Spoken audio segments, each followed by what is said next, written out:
liền lẹ bom bồn liền lẹ thay thay ô tới làng bên đằng đây này tới canh làng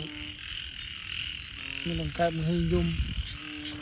tới làng đồ phố nữa bom bồn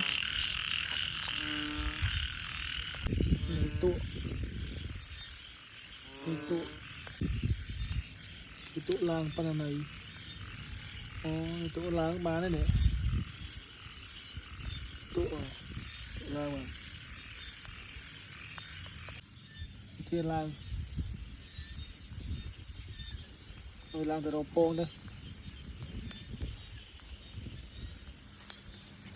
nụ làng kia đâu ô thú mà con là này sập pôn này ô thú mà làng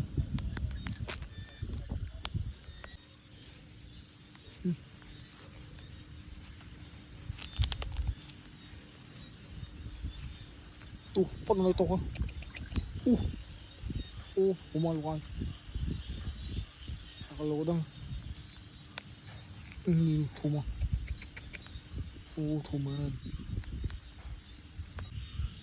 một kia kia đây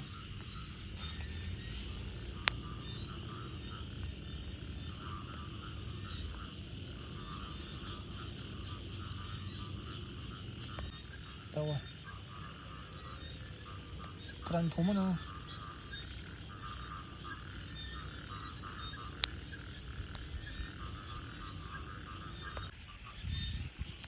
tụ con tụ lao bây giờ xa vào đâu tụ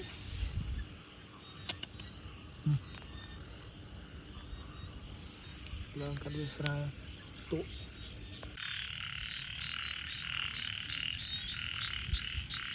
cụ lang đó này cụ ơi thôi đây mùi tia đây này tụ nó đàm tụ lang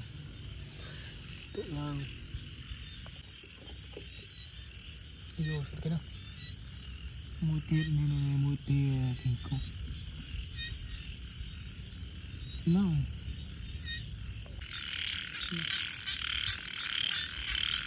cái vô mà đi cái vô mà small này